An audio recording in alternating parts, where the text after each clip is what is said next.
How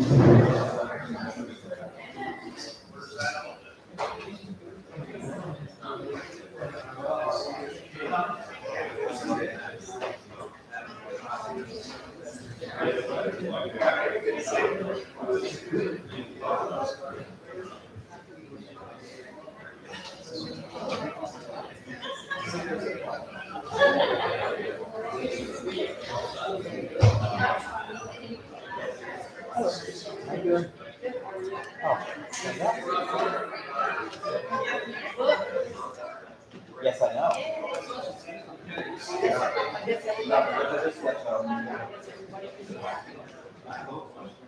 I doubt that. That's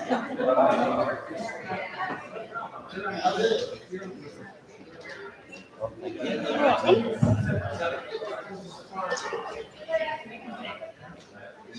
Hello, Roger. Hello, Heather. How are y'all? Good. I said, hi, how you doing? I'm good.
Are these separated into? This one's an 8A, the rest of them are 8B. Okay. And then those are public forum. Okay.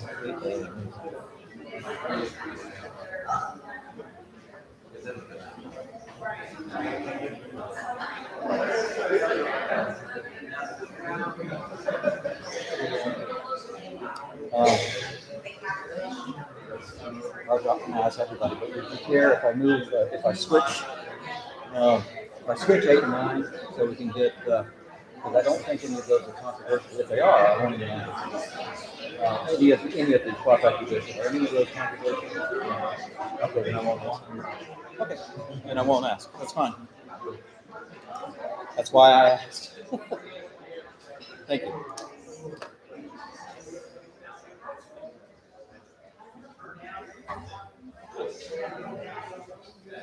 Ready?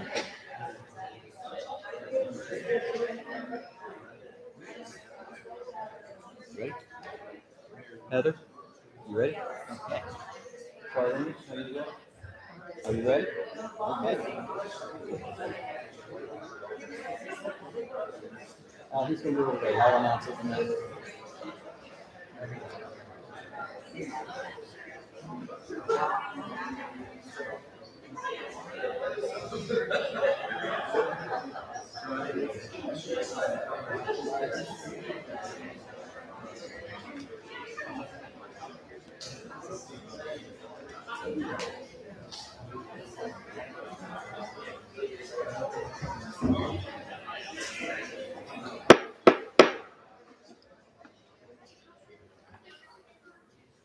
Good evening, ladies and gentlemen. Thank you for being here. Today is February 9th, 2023. It is 7 p.m. and we are calling to order the City Commission meeting of the City of Lake Helen. Thank you all again for being here. I'll do a roll call. Zone 1. Zone 2. Here. Zone 4. Here. And the mayor is present, as well as the city administrator and city attorney. Rick Basso, Zone 3 commissioner, is in traffic, trying to get here. He's actually quite a ways away, but he's doing the best he can. So he sends his apologies and may show up at any time. But now I'd like to ask Reverend Patrick Lewis to stand for our invocation. And thank you, Reverend Lewis, for being here this evening very much.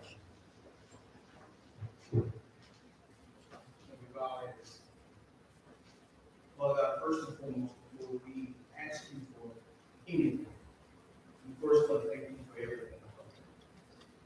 Father God, we go into this meeting tonight.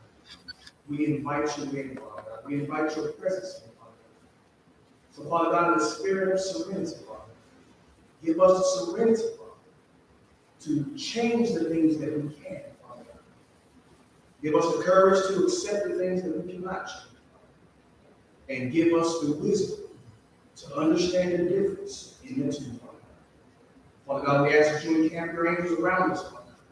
As many decisions are going to be made tonight, Father God, we ask that the spirit of peace be in this place, Father God. And as we may have disagreements, we leave here tonight, Father God, on one accord. These are all things we pray right now, Father God, knowing that all things through you are possible. In the name of Jesus, we pray. Amen. Amen. I pledge allegiance to the flag of the United States of America and to the republic for which it stands, one nation, under God, indivisible, with liberty and justice for all.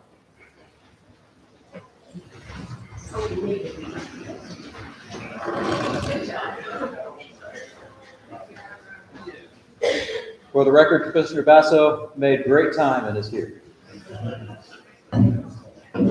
Last time I spoke to him, he was still in Georgia. Are there any additions, deletions, or modifications to the agenda? Hearing none, move on to approval of minutes. Any need for revision of those? Hearing none, ask for,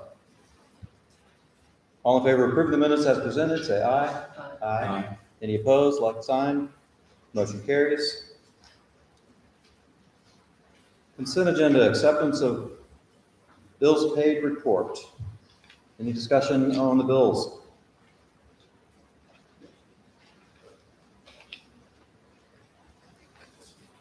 Hearing none, I'll accept the motion to approve the consent agenda. I have a motion and a second to approve the consent agenda. Any further discussion? All in favor say aye. Aye. Any opposed say no.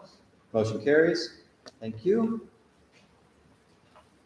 Is there any old business that needs to be addressed? We don't have anything specifically listed, but does anybody have any commissioners have old business that they wish to bring back to the table?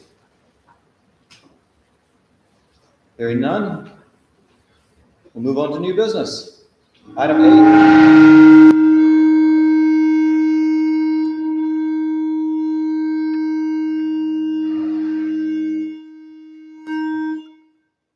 Yikes. That came unplugged. I don't know if that's what did anything.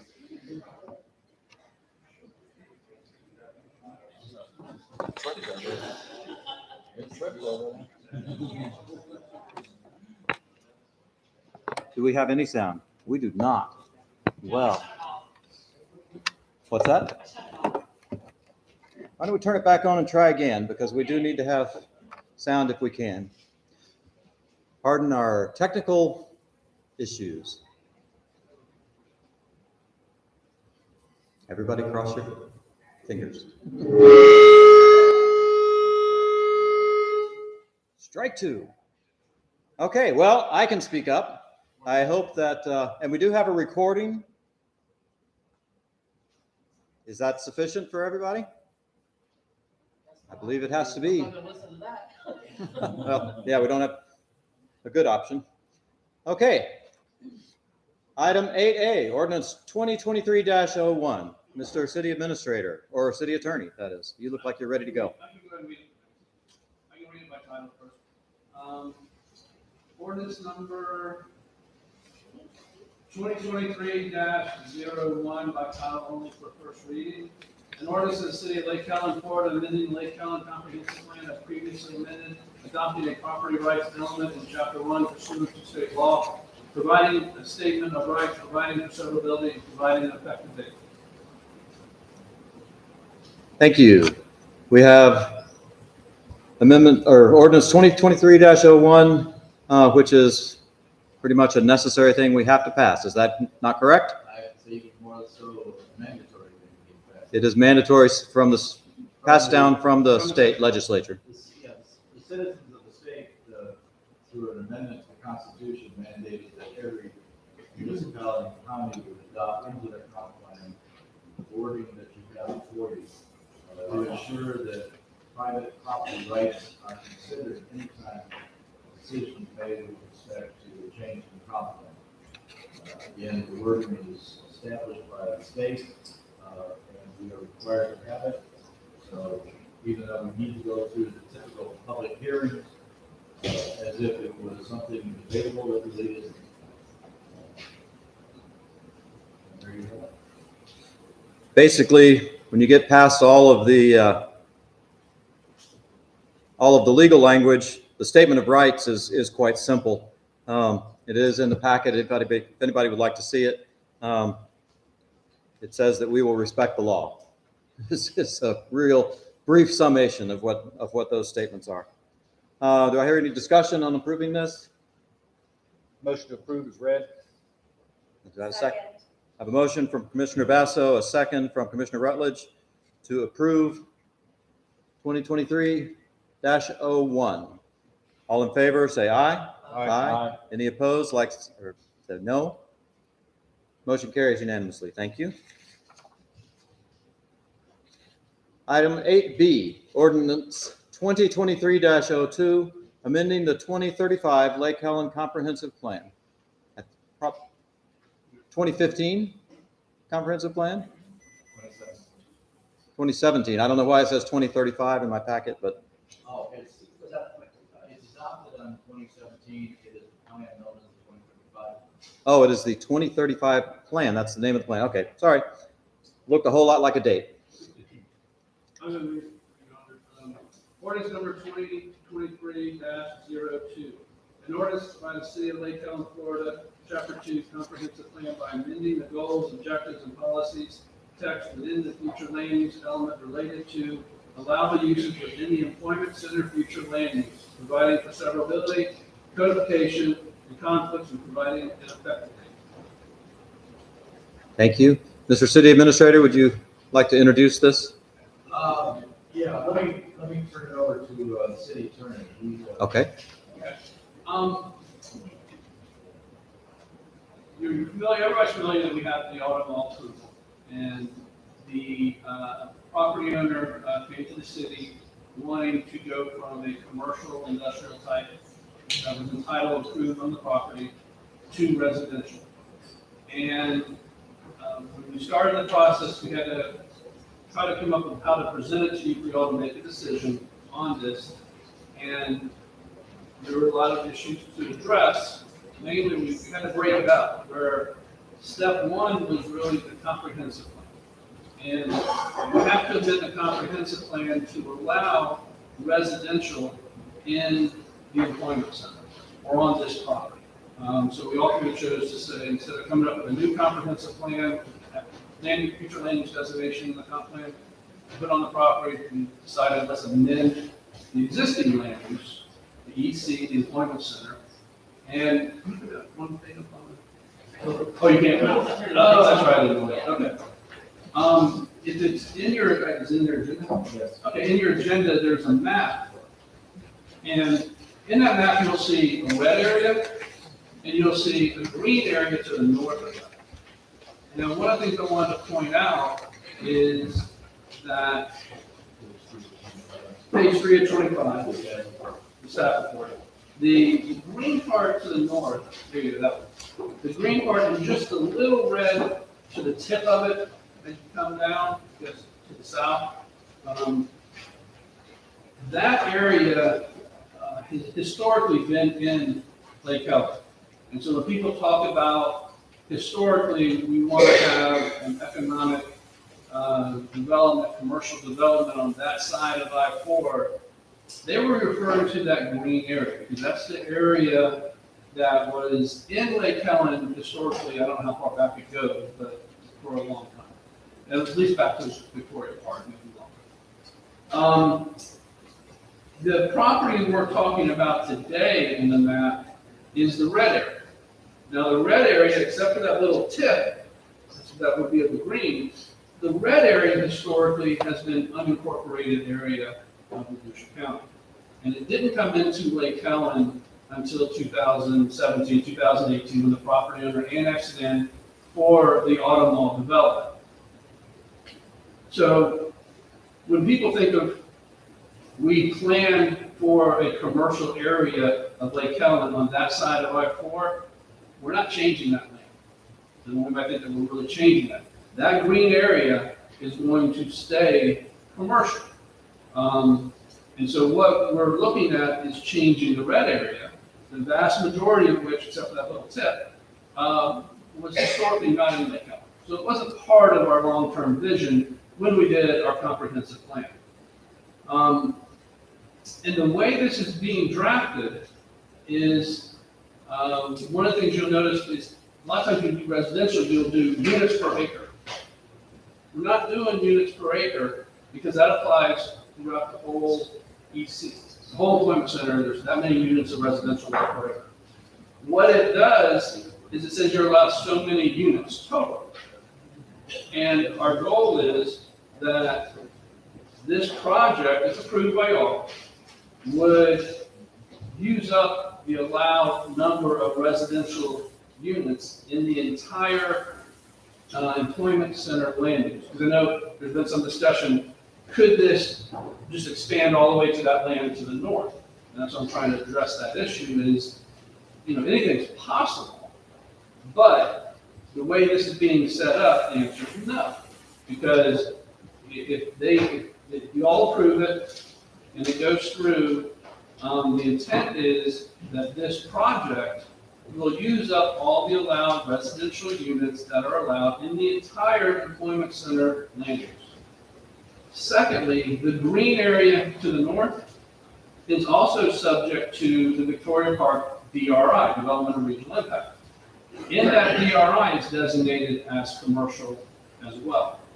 The applicant's attorney, the planning board meeting, talked about how intense that development is. There's a lot of commercial development allowed under that DRI on that property.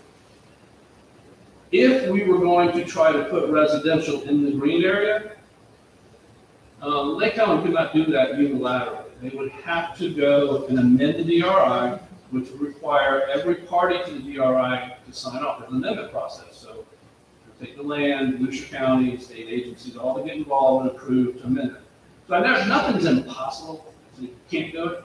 But it would be very difficult the way this is being proposed to have residential go into the green area, which is historically what Lake Helen has viewed as their economic commercial area on that side of Lake. What we're really talking about here is new area to Lake Helen that came into Lake Helen in 2018. So in the last 5 or 6 years, it's new to us.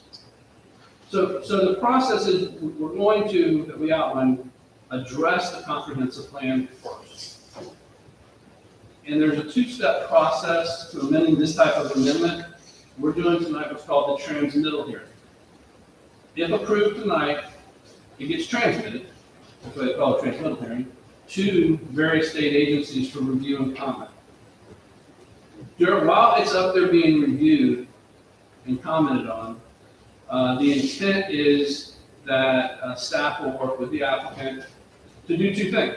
We have to have a zoning designation that they can apply to rezone the property to that will allow this type of development. So we're going to have to create that. Whether we amend the current one or create a new one, we still have to address that issue. We've talked about it some, and once we finalize what we think we're going to do there, we're going to focus more on the comp plan. And then once we get that done, we will then also have to rezone the property from its current zoning to the new zoning that we're going to create. And that will have, similar to, when you look at the auto mall rezoning, that would have a development agreement with a site plan, preliminary site plan, rendition, artistic renditions of the structures, all that stuff attached to it like we did with the auto mall. So we would be working on those things while the state agencies are reviewing our comprehensive plan. The intent would then be to bring those to the planning board for review and recommendation to you, then bring those two things to this body for first reading. And then once we get the comments back from the state agencies, we would bring everything here for a second and final adoption. And so the first thing would be second reading of the ordinances before you tonight, amending the comprehensive plan. Then we would go to second reading on the ordinance that would amend our land development regulations, creating the zoning that would allow the project. And the third thing would be the second reading on the ordinance actually rezoning their property to the zoning that we just created. So that's kind of the plan we've laid out to go through this, and there's no point discussing, at least substantively discussing, these latter things until we go get through step one. I mean, there's a whole lot of work that needs to be done, but if the commission isn't supportive of this, there's a lot of work that we don't need to do. And so that's why it's been staggered in this way. So that's the issue before you tonight is the land use, the comprehensive change, amending the employment center land use to add residential as a permitted use within the employment center land use. I don't want you to think that your only vote tonight is yes or no. This is a planning decision. Sometimes we talk about quasi-judicial hearings and ex parte communications and substantial competent evidence. None of that applies here tonight. We are planning. This is legislative function. You all have substantial discretion doing these type of things when you do your legislative action. So you have the discretion to say, yeah, some residential would be okay over there, but maybe not to that level of density. We want to see a mixed-use project. We want to see commercial mixed in with the residential. So I don't want you to think that your only choice here tonight is yes or no. It was like when we got to the rezoning stage, yeah, at that point it's yes or no pretty much. That's what you're going to vote on. Here you're at the legislative stage, so you have a lot more discretion, and you can send staff and the applicant back and say, hey, come back with something a little different. Then that's fine. But that's basically all I wanted to say. I don't think there's anything else I need to add. Does anybody have any questions before we start with the presentations from the applicant and staff? I do. Yeah. Is it true that if we vote to send this to the next stage tonight, every stage we send it through to makes it harder to say no at some point? Because then there's. No, I wouldn't say legally no. You have two stages through this process. There's part of this is going to be legislative policy decision. And those are really, two of the three stages are legislative policy. One is comprehensive plan. So this is just first reading, you still have second reading on that. We're not doing anything. And it's also legislative when we amend our land development regulations to create the zoning, that they can ask what to allow for the project. Those two decisions are legislative decisions. The rezoning request, when we get to that will be quasi-judicial. So, what I always say is, the reason it's coming to you as a package, if you don't like that end result, you do not approve the legislative. That's plain and simple. Because you have a lot of discretion, I don't think they're gonna challenge a denial of legislative action if you decide not to act. So do not approve the comp plan, approve the changes in land development code, and then think you're going to deny the rezoning. That's a bad idea.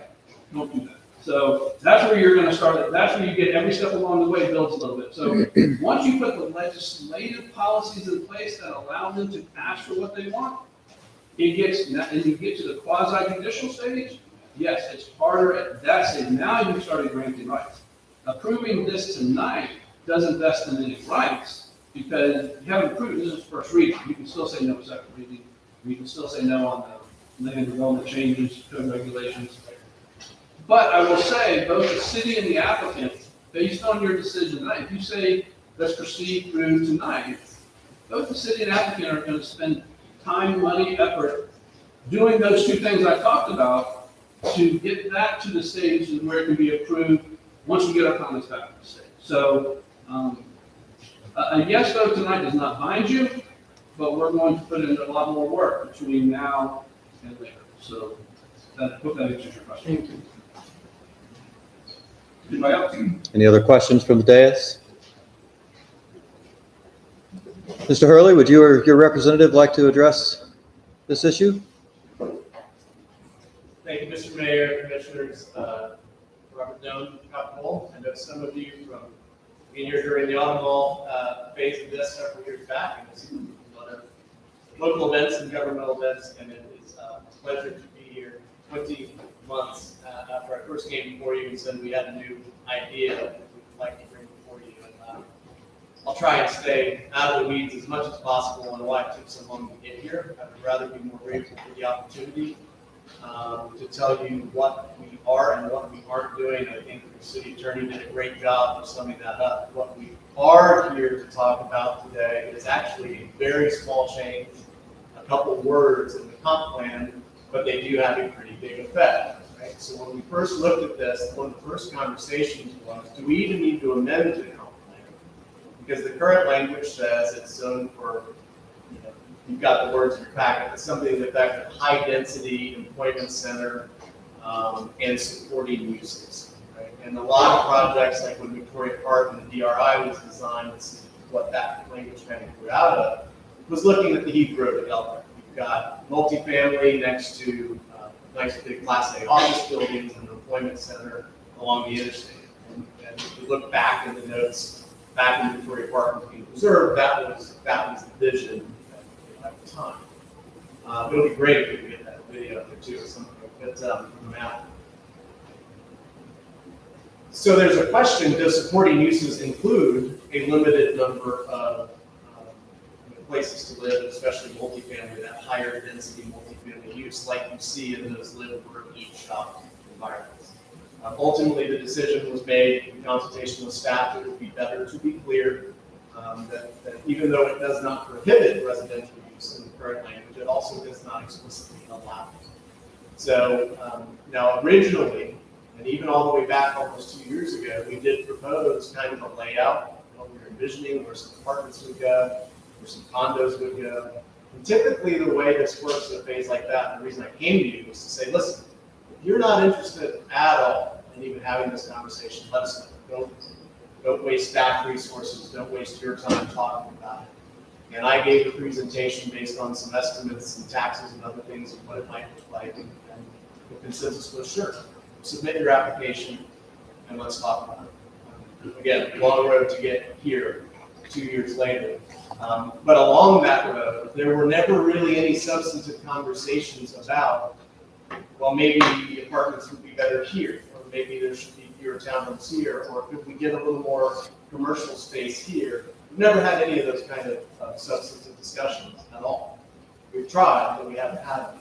And so ultimately, I think the city attorney was correct in saying, why don't you just focus on step one anyway? And if there is any appetite to move a little bit forward. As you all know, at a city commission meeting that I wasn't here for, I believe in December, you agreed to hire James Moore & Company, who I believe is officially your auditor and accountant, very familiar with your finances of the city, to perform an economic analysis on exactly what a project like this might need. And that was critically important because one of the things that staff was saying verbally over and over again, and it's in the staff report, is repeating an anecdote that is true. And Mayor, you and I talked about this at the meeting one time. And the anecdote is in government and in planning that residential doesn't pay for itself. That commercial is where you really get your tax base. And anecdotally, that's true. When we're talking about spread out single-family neighborhoods that have to have utilities run to all of them, that have homestead exemptions, that have widows exemptions, that have all the other exemptions on property taxes. So they do tend to generate less money per acre, and they have all the exemptions. So it's true. But I said at the time before, and I've said repeatedly since, that's not the case for multifamily. When you provide that kind of density in one spot, and especially in a unique situation like this one, where the city of DeLand is the utility provider who provides the water and the sewer, where the roads would be privately maintained. There are no roads to build for the city of Lake Ellen. There are no water lines to install or to maintain. There are no sewer lines to install or maintain. Everything that is done to create this tax base is done by the ultimate end user, or developer, and is provided by others. So while anecdotally true, residential doesn't pay for itself, that is generally not the case in multifamily. It's certainly not the case on this project. And we had said repeatedly, please don't take our word for it. Go do the math and everything else, and they did that. And it's a pretty impressive study, and I'm sure you've all had it and had a chance to look at it. However, your staff report that's currently still before you is the same one, I believe, unless it was modified and I didn't see it, that was prepared for the planning board. Without, I believe, the benefit of having that economic analysis report, instead relying on what was given to your outside planner by the city administrator. So you'll see a lot of the themes repeated in that staff report. This will be an economic burden on the taxpayers. It'll lead to higher millage rates. It'll create the need for public services that can't be met. And what your economic report says is that is not true at all.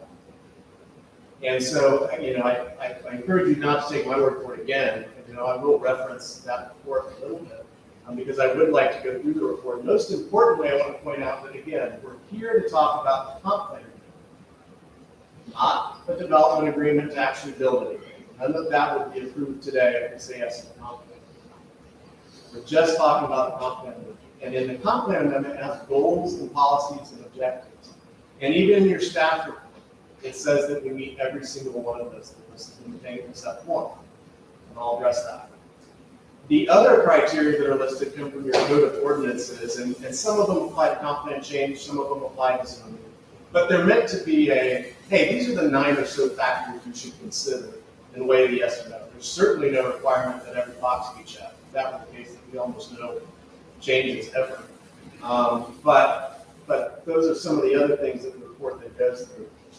And I'll go through the report a little bit here in a second, but I want to talk about and remind everybody too, one of the things we're talking about. We're not talking about going from an empty field with a couple of abandoned houses in it to apartments. We're talking about what's already in place out there right now too. There are already entitlements on the property to the north. There are already entitlements on this property. Right now, the entitlements for the Autumn Mall on the Lake Ellen side, it is restricted by not by the land use, but it's restricted by the PUD, zoning, to 400,000 square feet of air-conditioned space, including automotive sales, service, and distribution center. Those buildings are allowed to be 80 feet tall. They would incorporate parking structures on the top of them in non-conditioned space. The traffic study that was performed and would have to be performed before we would move to the next zoning step, updated to talk about the traffic impacts that we're proposing now would have. Carried with it, I forget the number of trips. What I can tell you is the engineers have a national book, they report a specific book, they have a book for uses, they go through the analysis. And of course, we had to run that through from the first minute to see, well, can we even do this? The trips are cut by about 30 or 40% in and out of the site if we were to make this change. That's something that would come along at a later phase for the update portion of it. But those are the kind of entitlements we have in place right now. So I know sometimes in the public sentiment, it's, I wish it would just stay undeveloped. I wish it would stay trees. I wish it would stay nothing. Well, that's, right now, somebody can come out and get a building permit and build 80 foot tall other dealerships by right. They don't need anybody's permission. They just need a building permit. As long as they comply with the code, it's their right to do it tomorrow. So what we're talking about here is a change, and again, I think the city attorney did a good job of explaining it. If you look back at your packet and you look at that map, what we're talking about here is that red area, all that was annexed in to Lake Helen after a lawsuit with the land that the developer paid for Lake Helen's representation in that lawsuit to get this property into Lake Helen. And as he mentioned, that property was never in Lake Helen. And when the text, one of the things cited in the staff report is, well, it says only commercial west of I-4. It was never talking about the property we're talking about today, except the 3-acre tip of the triangle. In fact, before it was annexed in, what was on it was houses. It was residential. There was a county future land use of B6, which is highway commercial, future land use, but the actual use and the zoning in place at the time was residential.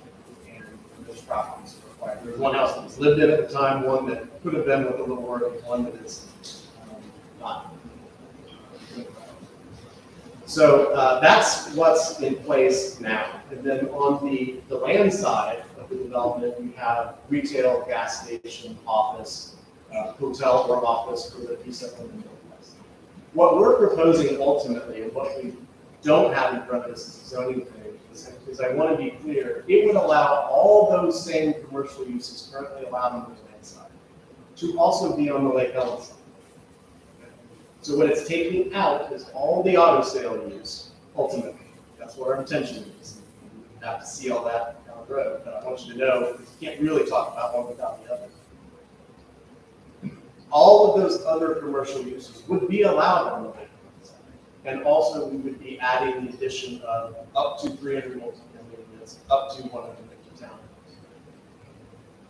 I want to talk about the up to part because the Automall part allowed up to 11 modules and up to 400,000 square feet. We knew a short time after that approval, because you don't do all the final engineering, you spend hundreds of thousands of dollars until you know you've got a right to build something. We were never going to be able to build that. There's probably going to be 9 modules, maybe 10, by the time you count the stormwater.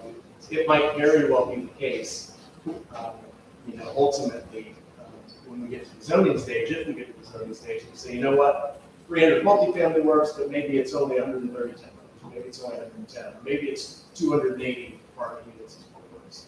Or maybe we try to reconfigure it to get another outparcel portion. But I want to make it clear that we would not be saying this can only be residential. There's a little bit of language in there that I don't think it intended to be misleading in the staff report, because it says this would allow exclusive residential development. That is possible. It could be exclusively residential. It could be. That uses up all the space it could be. But it doesn't require it to be exclusively residential. It does not take away any of the commercial rights. This is not a takeaway. This is only an add. It does not take away any commercial right. So I think that's an important component to understand. But I do want to talk about some of the items in the staff report.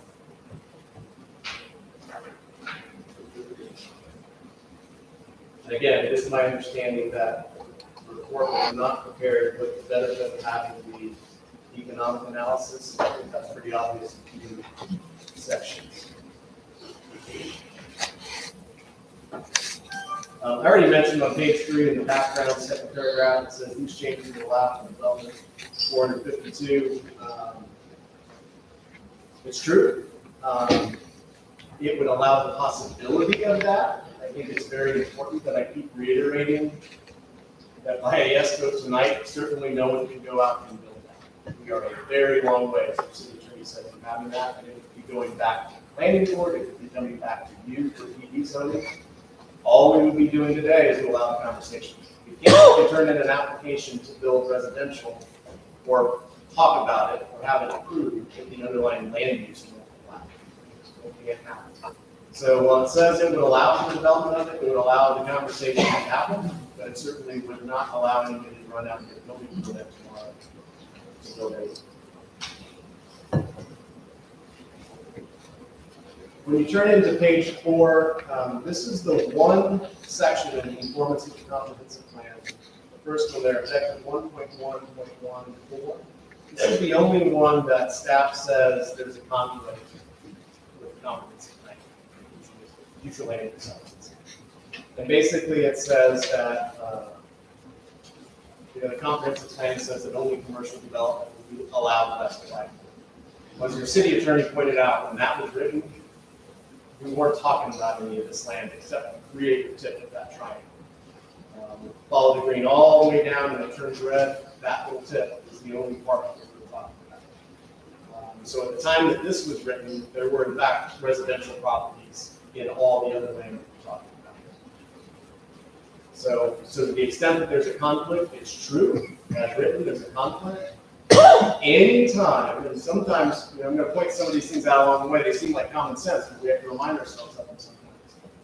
Anytime somebody is coming to change or amend a comp plan or do a text amendment, it's because there's a conflict with what somebody wants to do. Otherwise, it wouldn't have to be amended. Right? So, yes, there is a conflict with that section. The section that was written before this land use plan. All the other sections under the subtitle Conformance with Comprehensive Plan, element 2.4, I think this is a pretty vital one. Lake Helen currently has 0 multifamily properties with more than 10 units. There are 14 tax parcels that have classified as multifamily of 10 units in class. A couple of those are, I think most of them are duplexes or triplexes, and I believe probably one of the biggest number would be over near the police station. I think there's several units there, but overall there is virtually no multifamily property in Lake Helen. The comp plan requires that you take strides to achieve that. And currently it doesn't really exist, and exactly it encourages a mix of housing types and styles, which provide people with affordable housing choices which accommodate changes in lifestyle. Staff agrees that this is in compliance and implements that. Next goal points out in subsection 2, subsection 2.3a F1, majority of the housing was built between 1970 and 1990, single-family dwelling units with a dominant type of residential structure, creating a significant deficit in new housing options and a lack of rental housing stock to be sold. Staff found appropriately that this change would satisfy that requirement. The next one, the transportation element, strategies for creating a live-work environment by encouraging mixed-use development. One of the biggest obstacles for 25 years, and I've been involved with a lot of people that have taken a look at different properties from Orange City to Daytona Beach and all the way down to Edgewater, looking for sites for new office space and technology developments. Everyone brings up the employment center area, and everybody says, where's the roads and where's the utilities? It's one of the reasons it's been sitting there for 25 years without any significant interest in it. You can't get to it. One of the things about this project and this development is if it is able to proceed, and it takes kind of a holistic approach to do it, that is the key to opening up that 80+ acres to the north. It just isn't viable without it. And I think one of the things too is, if you look at that 80 or 100 acres, you take out the wetland and the other things in that pasture, you don't have probably even as much development ability, as that land would tend to suggest, which means that it's that more critical that the infrastructure already be in place to get there, because the expense ratio to the board is just too great to overcome that. So I think that's a very critical part, and it's also something that working in sites like regional employment centers, regional headquarters, and other, one of the things they look for is there housing in the area for our employees that we're going to relocate and hire there? Is there eligible work? Where are they going to live? That's one of the things. And your comp plan says right there, there's a lack of rental stock within the city, and various types of housing and trying to accommodate the live-work environment. Could not speak more directly to this area of Atlanta. And if you think about all the other areas in Lake Helen where it's even possible or feasible, you can't. You can't do it. You can't achieve this kind of residential density anywhere else. And I don't think there's a desire probably amongst any citizen of Lake Helen to do so on the other side of the ocean. That truly would not be within the character of Lake Helen. But this area presents that unique opportunity, one, being key to the employment center, two, being land that really was bonus land that was never part of Lake Helen originally the concept of only commercial on the west side as well.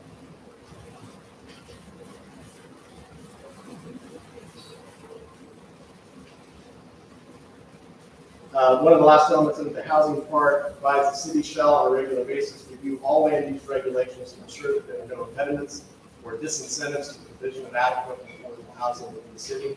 We're talking about adding up to 300 apartment units that are not affordable housing in the sense that we sometimes hear like tax subsidized housing, but they are an affordable place to live, especially for young people transitioning out of single family, maybe later in life, not ready to go to assisted living or anything like that, but also want to maintain single family. And that's one of the elements in your housing element too, is talking about transition, lifestyle transition to a different style of housing.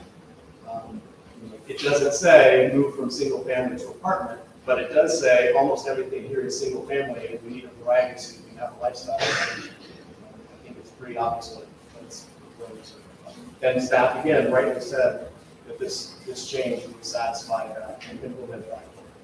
Public facilities element, project will be receiving wastewater and service from the city of the lands. Conservation element, on our original plan, nothing would change from the amount of acreage dedicated to conservation, tree preservation, buffers. Again, that's a step 7 conversation. We're at step 1. But as we said 2 years ago, and we've maintained ever since, nothing about this plan would reduce any amount of green space, buffering, light pollution, anything like that. And that probably adds some additional green space, some features that are typically associated with residential, like green space, pocket parks, things like that, so the residents that live there. And intergovernmental coordination, staff said it implements it. Obviously, this is a very unique development in that we have 2 matching PDs working with the city of the land to try and keep them in sync. Nothing is in process in the land right now, by the way. From day one, when I came here, back when I did, I said, we want Lake Helen to complete the discussion here and decide whether or not this is something that works, because if it doesn't, there's no point in having any discussion on the land side of the city. When we get into the rest, starting on page 6, you have the subsection order number 4, conformance with code of ordinances, the code requirements for text amendments.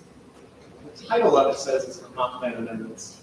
If you look through some of the actual elements to this, it really is geared more towards zoning. That's okay. But let's talk about some. Number 1, the request is consistent with the densities, intensities, and general uses set forth in the comp plan and LDC. Staff finds it does not meet the general uses set forth in the comp plan. And because, again, cites the fact that everything on the west side of I-4 should be commercial. We've already addressed that. I will not belabor it. The next one, number 2, says compatible with existing or planned uses in the surrounding area. In neighborhood forums and chat rooms and social media, compatible with neighboring uses means I like the field beside me. I don't want anything there. That is not the standard or the criteria we judge this by. We judge this by land use compatibility and zoning compatibility. And the reality is, what is on one side is Interstate 4, is on the other side, County Thoroughfare Road in Michigan. What is to the north is to the Employment Center, and what is to the west is Victoria Park, the biggest single land development in Volusia County history at the time that it was passed. And it's called the Development of Regional Impact for a reason. It's entitled for 4,000 plus homes. It's entitled for hundreds of thousands of square feet of highly dense commercial activity to the north. Your own land use category, the Employment Center, is for highly dense development. It's what it calls for. And frankly, that is where density should live. Density is not the enemy when density is in the right place. Density is the enemy of urban sprawl. When you can put density of multifamily next to the interstate, you take trips off of local roads for commuter trips that commute outside of town. When you combine residential and neighborhood commercial, like convenience stores, restaurants, shopping, retail, and offices, you take trips off the local road network by having those services and facilities adjacent to where people live. I hear the phrase all the time, I'm not against growth, I just want it to be smart growth. is no better definition of smart growth than putting density where it should be. And this is the kind of location where it should be. To say that Victoria Park does not include any apartments or other developments with proposed density, Victoria Park does not have any apartments. Right on the southern border, one side of the new, they were built as Integra, now they're owned by Century Dunes, so we'll be happening there pretty nearby. But there are townhomes, there's hundreds of townhomes in Victoria Park, actually, in a very similar format. So even though I don't think really the analysis here is correct or applicable, it's also a little bit inaccurate, and there are considerable number of townhomes in Victoria Park.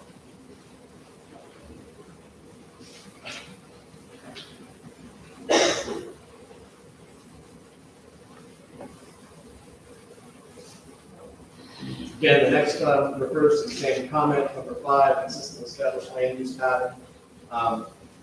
You all are familiar with MLK, familiar with Lynch Camp. It's just widened. MLK, as you can tell, on day 1 was built to be widened to a 4-lane road in a much broader sense than it is right now.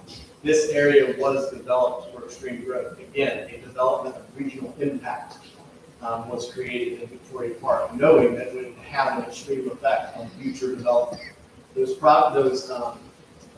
developments that are going into place right now, Lakewood Park across the street from it, we're all part of this plan for 25 years to more and more growth in this section, this area of the county.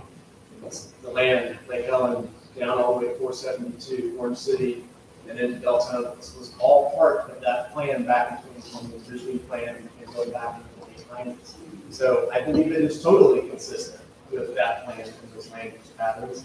Again, 4,177 dwelling units are what are approved in Victoria Park. There's never been anything as impactful as Victoria Park in this side of the county. And it's certainly considerably more impactful and more dense than 300 apartments in 150 towns.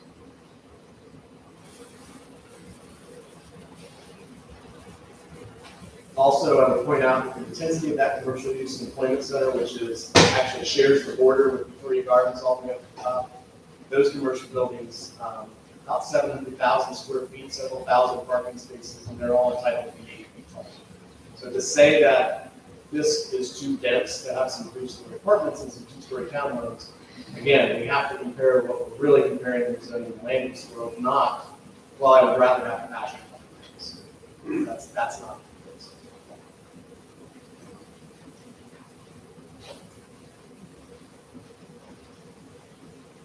Now, here's where we start to get into the part where the staff report really blatantly conflicts with the economic report that we asked you to prepare. In the staff finding in comment 6, it mentions, reference to section 8, this amendment would allow development which, from an economic perspective, would not be in the public welfare of the citizens of Lake Helen. Comment 8, it goes on to say, as mentioned in comment 6, this would be detrimental to the economic interests of the citizens and the residents of Lake Helen, who would be stuck with continued high millage rates and thus high taxes. I simply refer you to your report. Your report by James Moore estimated it out over 5 years, the growth pattern implementing, not saying it would all happen at once, of course, but saying in the first year build out, as years go on, it gets built up. And these are net numbers, these are not gross numbers. First of all, the addition to the tax roll that James Moore cited was $90 million. I would point out that just for reference, because it was said to me, well, it's possible that these apartments wouldn't have raised as high as other apartments. So maybe it's not 90 million since that's driving most of the town. You're right, it's possible. Maybe it's possible. But for comparison, the apartments that are on MLK about 2.5 miles away are currently on the tax roll with value of $225,000. The James Moore report used an estimated value of $175,000, so $50,000 less. So I think that 90 million, at least based on the closest project we have to use as a comparison, suggests that the James Moore report is pretty conservative at that 90 million. And the numbers I pulled up to look at the Victoria Park townhomes, they estimate $250,000 per unit. Townhomes, that seems pretty consistent. I saw values ranging from 220 to 270 and 280 in those townhomes, depending on their location. So again, your report by the agency that's most familiar with the city's finances and tax rules and their expenses. After netting out all the expenses and additional expenses, including hiring 3 extra police officers, extra police cars, all those things considered extra burden on the Parks and Recreation, which I think they estimated at $60,000 per year. I don't know how they came up with it, but I'll take them for their word. After estimating all those things, additional burden, additional staff in the city, the net impact in the first year of development, $123,000 added to the budget net into the Hawkins adopted tax rate. By year 2, $285,000. By year 3, $447,000. By year 4, $496,000. By year 5, $500,000. I want to point out something about that $90 million. Based on your 2022 tax rolls in Lake County, right now you have $25 million worth of taxable value on commercial properties. And all of it, $25 million. And again, this report is saying this would add $90 million. Out of the total taxable value of all property, residential, commercial, everything out there, taxable value currently in 2022, after all the discounts and deductions for homestead and whatnot, $152,000. $152 million, sorry, is your current tax rate. This is adding $90 million. It is significant. I do not find any way to explain the staff report saying this would be an economic burden and would lead to higher taxes for the citizens of Lake County. I will give benefit of the doubt that relying on the old anecdote that residential doesn't pay for itself, there was a theme that was being tossed around for months and years, that it would be a burden. I'm not asking you to take my word for it, I'm asking you to read the report of your expert. Some of the people that's here don't know that. I feel like- I want to make something real clear as I point those numbers out. The attorney's 100% right. This is the legislative and policy. Maybe those factors influence you, maybe they don't.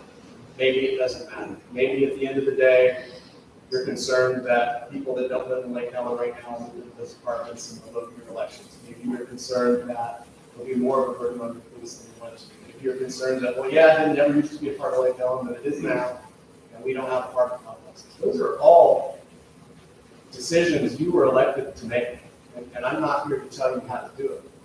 Where I've had a problem for the last 20 months is intentional disinformation or just wrong information. And that happens. We can all make mistakes. The commission did a very wise thing by commissioning an expert from the outside, not us, to say, what would this really bring? I know back that 20 months ago, there were some people when I talked about, hey, I think you could bring in very conservatively about $50 million to your tax rate. Said I was trying to be very conservative, and a lot of people said I was making up numbers and pulling them out. Actually, the number is 90. So I'm glad I was right. I tried to err on the other side. I erred on the other side, but James Moore said 90. We find that theme a couple times in the various elements that the staff report says it doesn't comply. It goes back to it would be an economic burden and put stress on the system. Well, again, which utilities and infrastructure is it going to put stress on within this project? No. It's private roads, it's land utilities.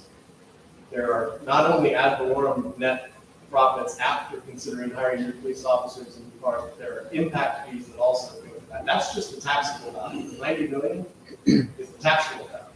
There are also millions of dollars of impact fees paid towards things like public services, parks and rec, and things. And I don't have those numbers in front of me. Ultimately, it depends what actually gets built, what impact fees get paid. But based on these numbers, and that's another fact, based on 300 units and 152 units, these are the units.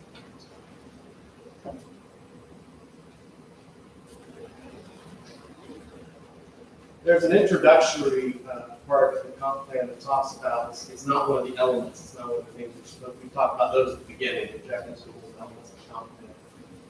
All of which were satisfied except for one for adding something other than residential, or other than commercial west of But ultimately, the report cites as a reason for staff denial, it doesn't preserve the existing quality of life and support of its residents and visitors. Does it preserve small town quality charm? Honor and build upon its heritage, preserve its existing residential and rural character, promote economic vitality. Again, this introductory was also written not considering these 30 acres to be part of it. But I know that you're also facing some very tough choices and challenges going forward right now on your infrastructure for this side of the lake. When it comes to water, when it comes to sewer, when it comes to recycling. And sometimes choices aren't as black and white. Does a 300-unit apartment complex fit in the charm of what we consider when we think about downtown Lake Helen? Of course not. It doesn't.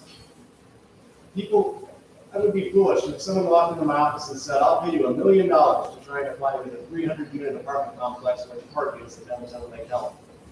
I would say you're crazy.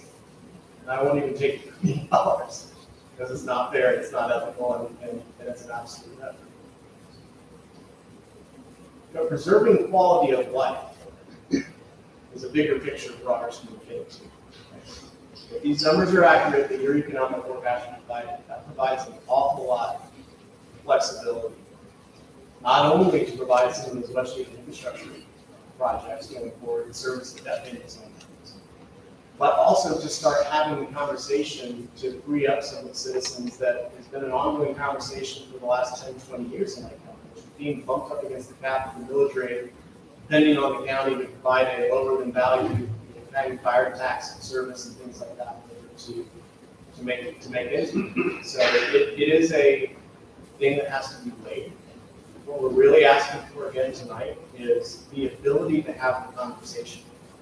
The way we agreed to structure this, and I think the city attorney was right to do it under the circumstances, right to suggest it. I thank him for that.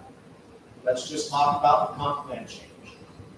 If there's a yes, even if it's a reluctant yes, and I'm not sure about this, it allows us to have the conversation. And what I would ask you to do if you're inclined to do that is to instruct staff here tonight to sit down at the table with us and talk. Look at the pictures, look at the development agreement, say, I don't think this works, I don't think this would ultimately work in the Lake County Plan Book, I don't like this buffer. That's what we do on projects, that's how projects get worked on in every city, county, across the state. It's a conversation. We are not here to say this is the project, take it or leave it. We never have been. We worked on the auto mall, and we worked on this project, we never have been. But we can't have a conversation with ourselves. We need to have an engaged conversation with staff. If it's, hey, why can't you move this over here and put stuff there? And I want to talk about one big part of brought up planning. And we have our commercial real estate broker here, Lawson Dan, had this project recently for years, and I want to go back a little bit.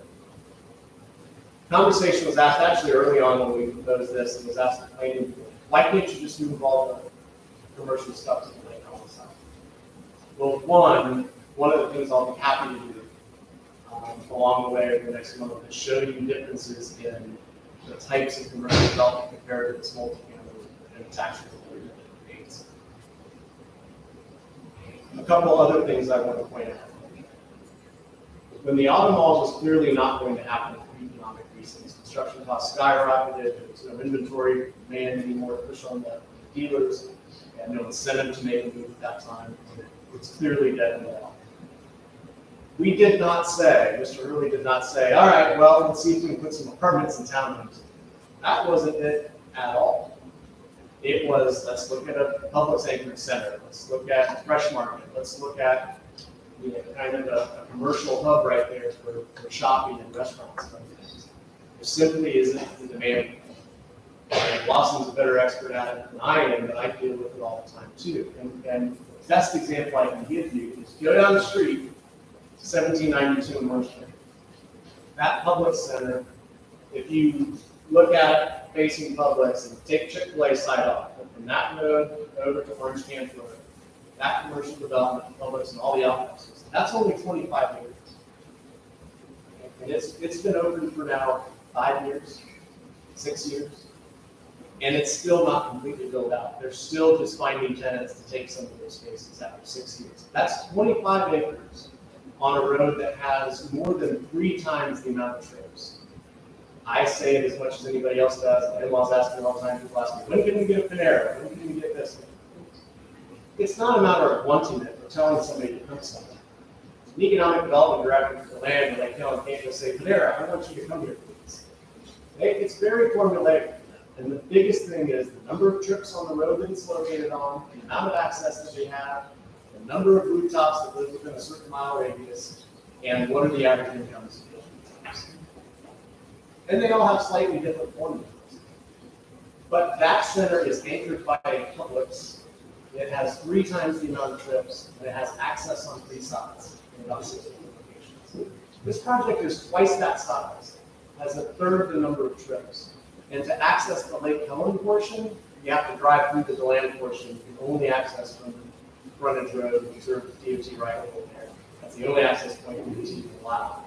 Try to get that. I do not ask you to take my word for it. By all means, talk to independent commercial real estate. I can tell you, and this is true, we cleared it all, created all pad levy lots, had great utilities running to every site, and all they had to do was get a building permit and bid and build. We could not give away most of the lots out there. We just couldn't. It doesn't meet the metrics for the number of trips and the number of residences. Likewise, the quality of the things that we can get for commercial will dramatically increase if there are 300, 400, 500 rooftops living right there in the Woodward Play type of. It'll be the difference between a 6-pump Citgo and a 12-pump, Circle K or racetrack sign. It'll be the difference between a McDonald's and an order at the table restaurant being willing to pay. Those are the kind of differousces that makes that. If it could have been all developed and sold as commercial, believe me, it would have been developed and sold as commercial 6 years ago, 5 years ago, 4 years ago, 3 years ago, 2 years ago.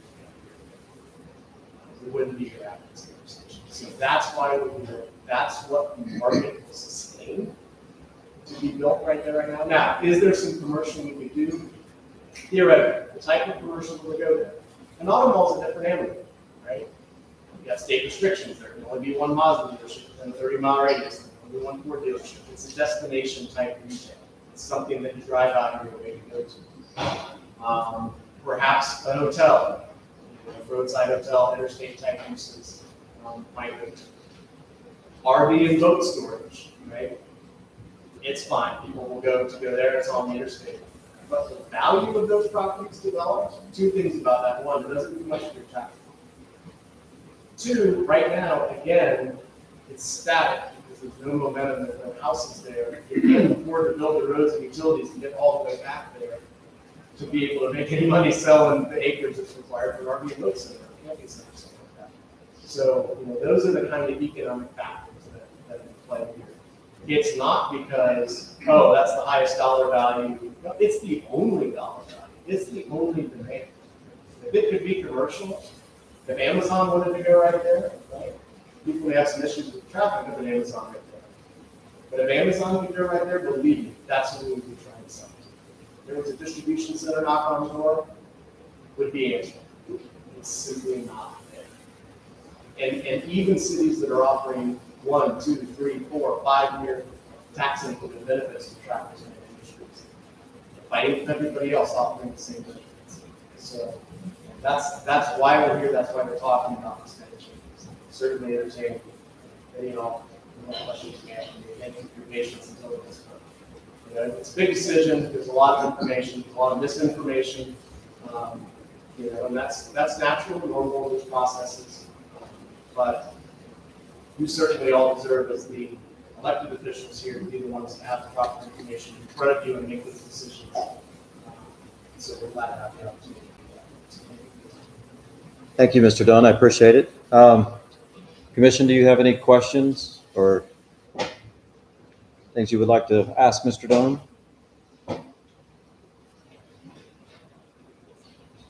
I guess I'll ask a question. I'm sorry. 1 moment. Yes. Would you allow us 5-10 minutes to try to fix the PA system? We have a PowerPoint that we would like to show, but you can't do it without. I can't, I've got it on my computer now. You got it? I got it on my computer now. Yeah. I think that's a reasonable request. let's take let me make one announcement before I take a brief recess to give a shot at restarting the sound system. These blue cards, anybody that would like to speak, we do ask that you fill out one of these blue cards and submit that to Deputy City Clerk. And I will apologize to Mr. Sniffen. I miss you on 8A, but you'll get a chance. Sorry. Okay. So we'll take a 5-minute, well, probably a 10-minute recess. Thank you.